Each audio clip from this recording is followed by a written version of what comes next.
Hey everybody, welcome back to Brainiac Baseball's 1980 Detroit Tigers season replay. Today we start a brand new series at home against the last place Cleveland Indians. We managed to take 1 out of 3 against the Yankees. In yesterday's victory, we won 7-4. Jack Morris got his 6th win in a row, and we got a couple home runs from Richie Hebner and Carlton Fisk. So all in all, a good way to finish up that series. And now we have this series against the last place Indians. This series probably couldn't come at a better time as we're in a fierce battle for first place. We're a half game back of Baltimore and we're a game ahead of the Yankees. So let's hope we can get this series swept. And it's going to start today with lefty Dan Schatzeder on the mound. He's 6-0. 5 of his victories came in relief, and his only other victory came in his last start. So we have some high hopes there, and he is facing off against right-hander John Denny, who is 2-8, and he is technically the ace of the Cleveland Indians. So let's go ahead and get this game started. We're going to take a look at the lineups here, as the game automatically saves itself, slowing things down always. And there we go. So, Dan Schatzeder, 6-0, 3.55 ERA. Looking pretty sharp. We have almost all of our bullpen available today. We will not have the lefty John Hiller, who pitched 2 innings in relief yesterday. But we have a full bullpen otherwise. Let's go ahead and take a look at the lineup against John Denny. Again, this is our standard lineup. Everyone is in there that should be in there. And we look pretty good. So let's get this game going. As far as the Indians go, the only different position player, well, I guess a DH is Chris Bando. I haven't seen him before, but otherwise everybody else looks familiar. So Schatzeder is going to face off against Alan Bannister to start the game. And Bannister is going to ground it to Hebner, and that'll be the first out. Bringing up Toby Hara. Hara also grounds it to Hebner. And Hebner commits an error, a throwing error. So Hara's safe at first, and that brings up the human rain delay. Mike Hargrove. He's 0 for 4 against Schatzeder. And it looks like he lined it back to the pitcher. No, he grounded it back to the pitcher. And he goes to first to get the second out of the inning.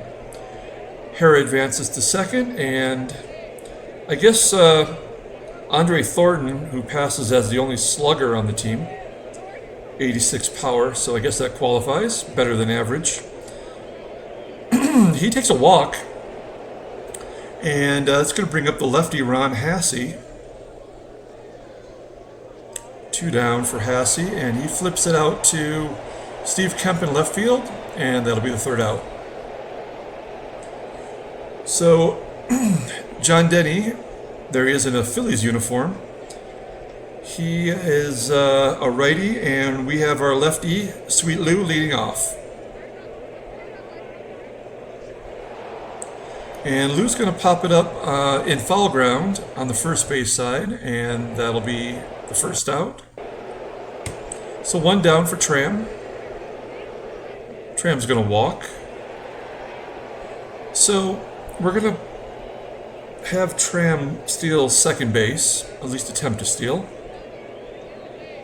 And he is caught stealing by Hassey, who really, he is known for having a good arm, so maybe that was a risk we should have passed on. And then Kemp strikes out, so we head to the top of the second, and there's Chris Bando. Yeah, he's really a backup catcher playing the DH role today, and he's in his rookie season. Bando's a switch hitter as well, as he pushes it past Hebner at third, and an error by Kemp gets Bando to second base. So 2 errors early on. And that's not a good sign. Base hit up the middle for Miguel Delaney. And Bando does score from second. So I guess it does count as an earned run. And so still nobody out for lefty Rick Manning. Manning's going to ground it to Whitaker. Is that going to be two? It is a double play. So 2 down for the number 9 hitter, Tom Verizor. He grounds it to Whitaker as well. And we head to the bottom of the second inning. Indians put a run on the board. The costly error from Kemp. Parrish strikes out the lead off the bottom of the second. So Gary Hancock comes to plate with 1 out. He hits a line drive to the left. And Mike Hargrove catches the line drive for the second out. Here's Barry Bunnell. And he hits a lazy fly ball to right. And that's a 1-2-3 inning. So we head to the top of the third. Top of the lineup as well with Alan Bannister. He strikes out. That's going to be 1 down for Toby Harrah. Harrah walks. It's he's walked both times so far this game. Mike Hargrove is going to hit a line drive to center, and that's going to be the second out, bringing up Andre Thornton. And he takes a third strike looking. So to the bottom of the third, JT's leading off. Tigers still do not have a hit. Oh, there we go. Base hit for Thompson through the right side, and there goes the no-hitter. And a ground ball to shortstop. And the shortstop, Tom Verizor, makes an error. So 3 errors. It's a sloppy game. We're not even a third of the way through. So nobody out. First and second for Richie Hebner. He had a home run in yesterday's game against the Yankees. And he's going to send a fly ball to center field. And, yeah, let's do it. Thompson is safe at third. So we have first and third for Sweet Lou. We're going to let Lou swing away. And he's going to hit a ground ball back to the pitcher. And they turn a double play. Wow, I did not see that happening. That's crap. So, top of the fourth. And Schatzeder, yeah, he's at 55 pitches. So he's really coming to his limit as Ron Hassey gets a base hit to center. So if you don't remember, Schatzeder's in there because Milt Wilcox is on the DL. And he will be there for 16 more games. So, wow, Bando gets a base hit to right. So Schatzeder's got to help us through until that period. As Bando gets a base hit to right field, first and second, nobody out. And Miguel Delaney is going to have a pop fly to short right field. And that'll be the first out. Schatzeder's tired now at 68 pitches. But he is at the bottom of the lineup. Rick Manning is going to have a line drive to center field, and that's going to be the second out. We're going to pull the outfield in for Verizor. He's got only a 62 power. He's going to get a base hit to left center field.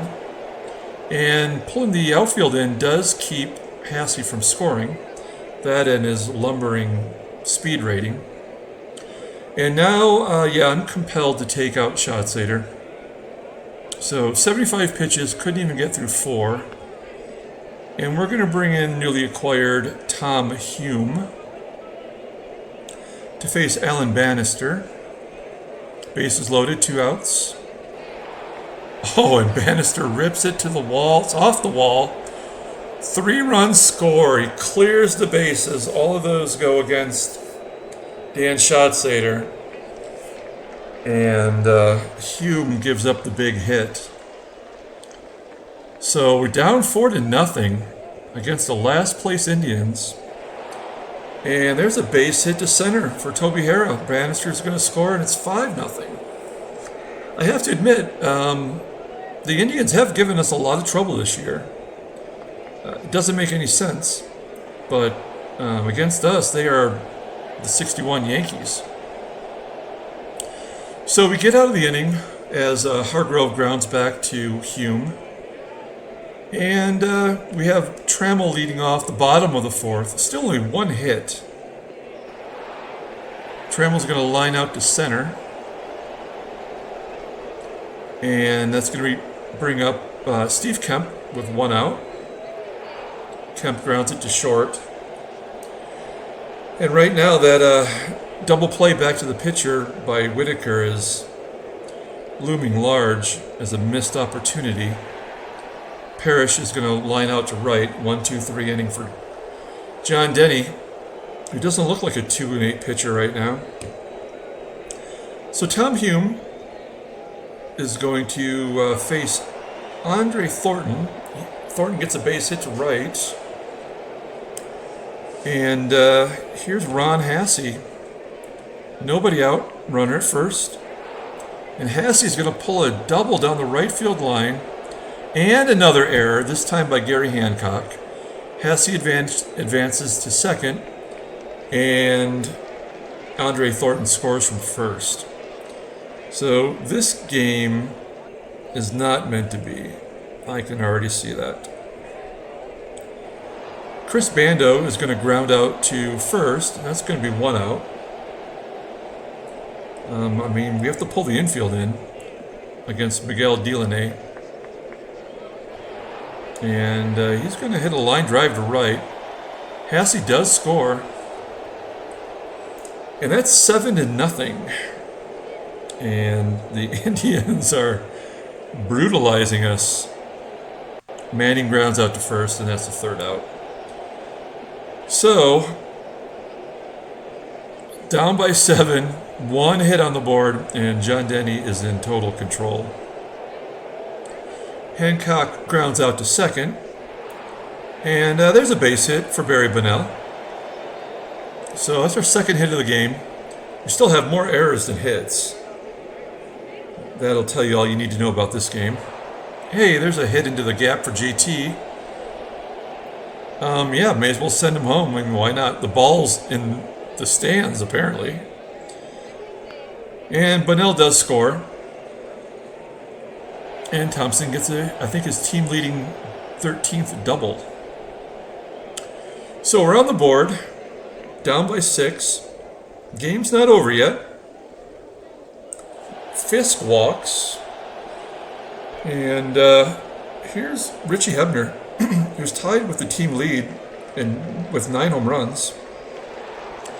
And he hits it down the left field line. That should score Thompson. It does, and Fisk advances to 3rd as Hebner coasts into second with a double, so 2nd and 3rd.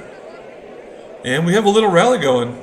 So here's a chance for Whitaker to make up for his missed opportunity earlier in the game. And he takes a walk. So bases loaded for Trammell. And, we just have to swing away and hope for something good. Oh, yeah, it squeaks through into center field. Will I get 2 runs in? Oh, it wants to know if I want to send him. No, look at that. He's basically right behind the second baseman. The shortstop, perhaps. So I'm going to say no. And run scores. And we still have the bases loaded with 1 out. But we do have Steve Kemp up, and Kemp is notorious for grounding into double plays. So, we're going to have to keep our fingers crossed as he takes a walk. So Denny walks in the 4th run, and now we're 1 swing of the bat away from taking the lead.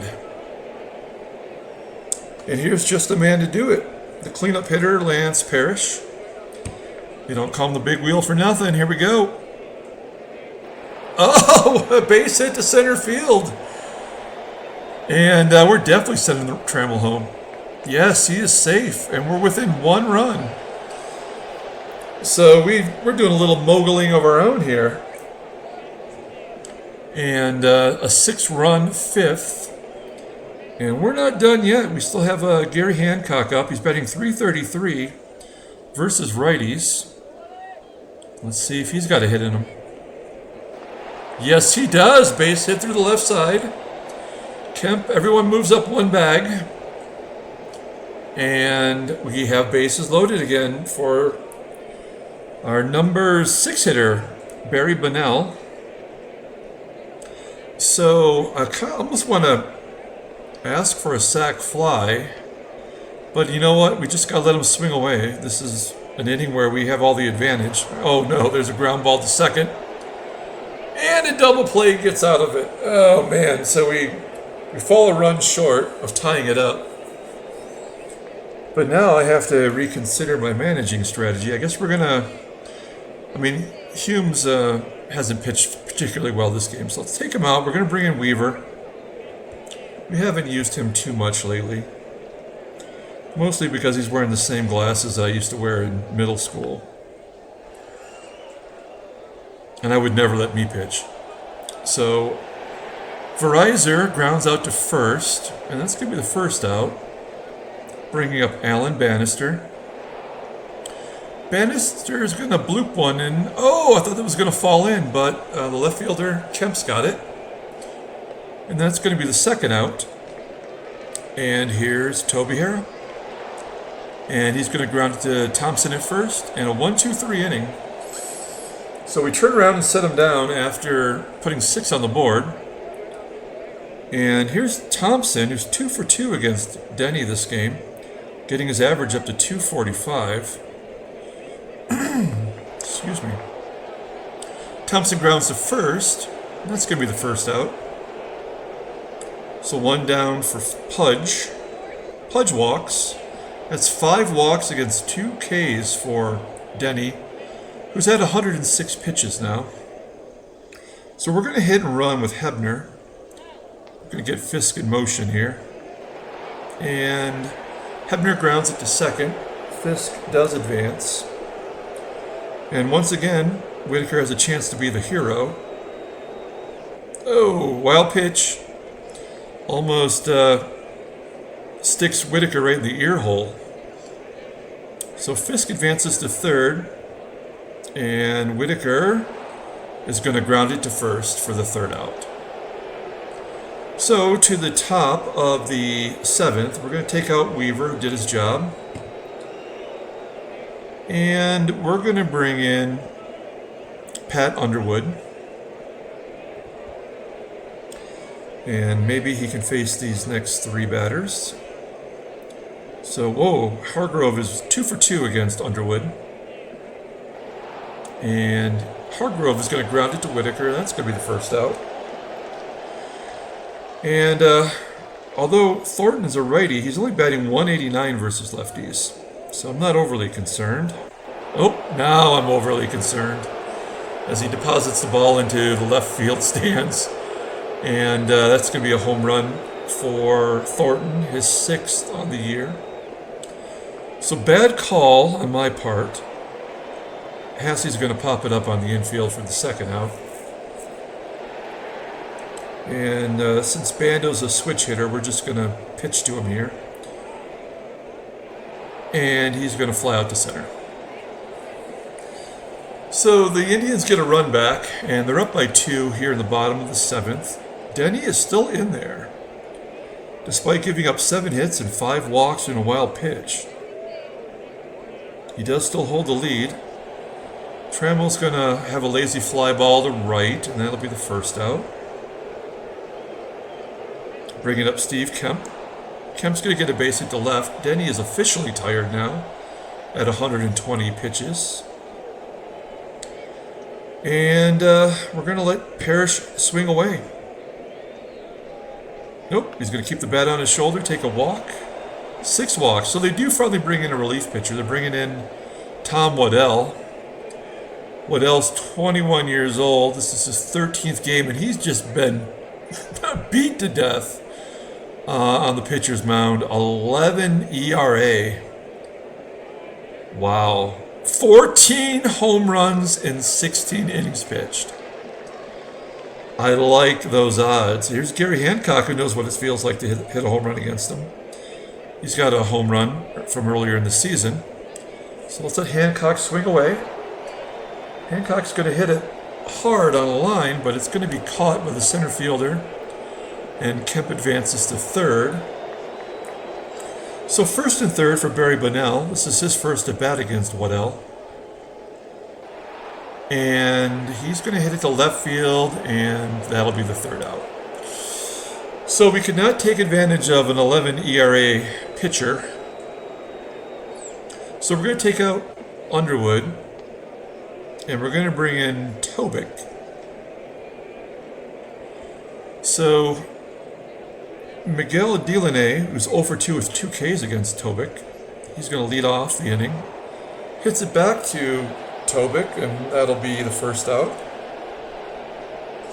So one down for Rick Manning.